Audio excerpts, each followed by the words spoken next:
அப்போ தான் எனக்கு பத்மஸ்ரீ கிடச்சிருந்துச்சு. அது அவர் கையால் வாங்கணும்னு ஆசைப்பட்டேன். அப்படி ஒன்று கிடைத்தால் அது அவர்கிட்ட வாங்கணும்னு ஆசைப்பட்டேன். ஆனால் அது நடக்கலை. அதுக்குள்ளே அவர் அவருடைய டென்யூர் முடிஞ்சிருச்சு. ஸோ அவர் 2007 வரை இருக்கார் இல்லையா, 2009 கிடச்சி. ஆனாலும் நான் வாங்கிக்கிட்டு நேரம் அவர்கிட்ட தான் ஓடினேன்.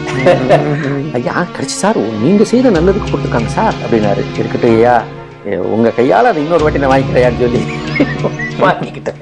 அது ரொம்ப குழந்தைத்தனமான ஆசை தான். ஆனால் அது ரொம்ப பிடிச்சிருந்துச்சு அவர்கிட்ட அதை வாங்கணுன்ட்டு.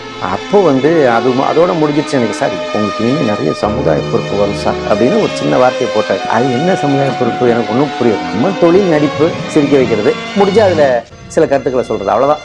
இங்கே ராஜ்பவனுக்கு வந்தோடனே என்னை கூப்பிட்டார். சரின்ட்டு போனேன். அவருக்கு பிடிச்ச உப்புமாவும் தயிரும் வாங்கி எடுத்துகிட்டு போனேன். அப்போது அது ஒரு வாரமாக வச்சுட்டு அவர் ஒரு சின்ன டைரி எடுத்து கொடுத்து படிக்க சொன்னார். அதில் அவர் கைப்பட எழுதின ஆங்கில கவிதைகள் இருந்துச்சு. அவர் சொன்னார், நான் DRDOவில் ஹைதராபாத்தில் இருந்தப்போ இதெல்லாம் எழுதுனேன் சார் அப்படின்னாரு. சரி சார். அதில் 49